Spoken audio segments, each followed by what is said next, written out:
Salut à tous. Petite vidéo rapide pour vous partager un blueprint d'architecture réseau. Je précise tout de suite, ce n'est pas un cas client, ce n'est pas lié à un contexte précis, c'est juste un modèle de référence pour cadrer un démarrage de projet. Voilà. Alors, maintenant qu'on a posé le décor, revenons tout de suite à l'architecture. L'idée en gros, c'est de mettre le campus, le data center et le cloud dans une seule et même logique. Comme ça, on évite d'avoir trois approches totalement différentes. Du coup, les politiques de sécurité restent homogènes, du campus jusqu'au cloud. Et surtout, même s'il y a un incident, l'infra continue de tourner.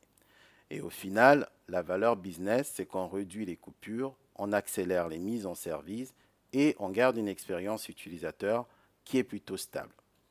Et pour que ce soit facile à suivre, le schéma se lit en 5 couches. En haut, la connectivité Internet et le multi-cloud. Juste dessous, SD-WAN et SASE.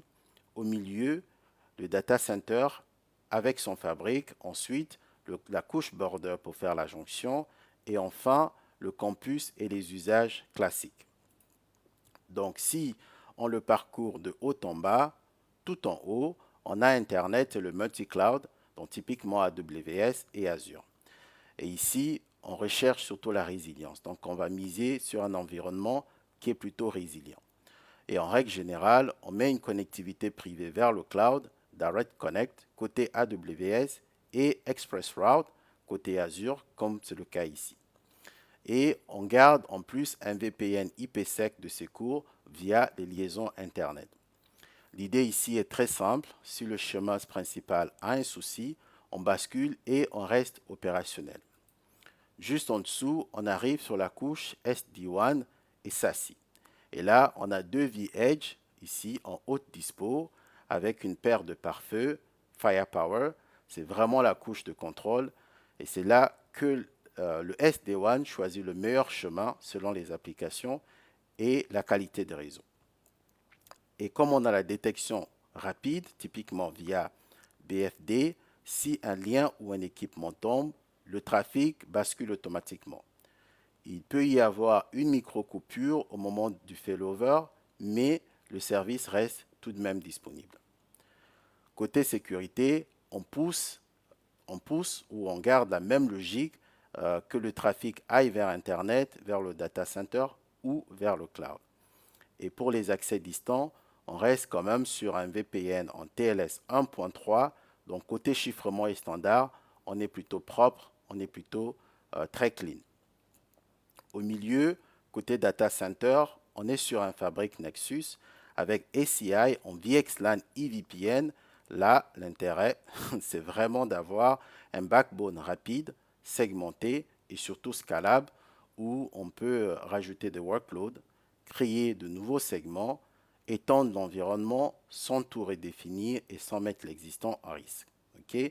Et là, c'est vraiment une base qui est saine pour grandir, pour évoluer. Ensuite, on descend sur la couche Border et Distribution SD Access. Typiquement, ici, on est sur du 9500, comme vous pouvez le constater.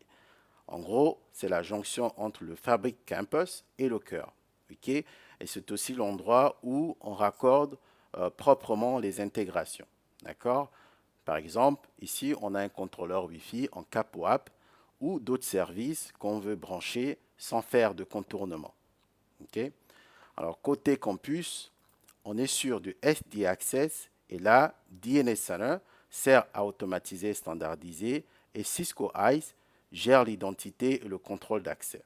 Du coup, on ne raisonne plus en mode port, VLAN, on raisonne plutôt identité, posture, niveau de confiance et droit d'accès réel.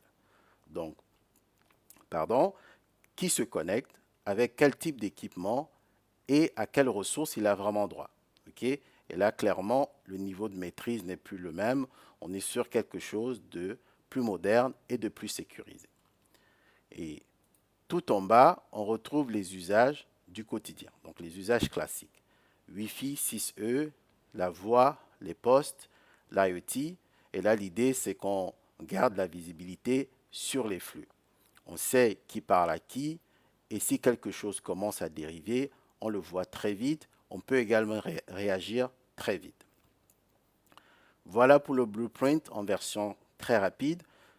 Le lien de la démo est juste au-dessus en accès libre, donc vous pouvez vous-même tester les scénarios. Et si vous avez un projet dans cet esprit et que ce format de démo vous parle, on peut en discuter et voir comment avancer ensemble. Je vous remercie et bon visionnage.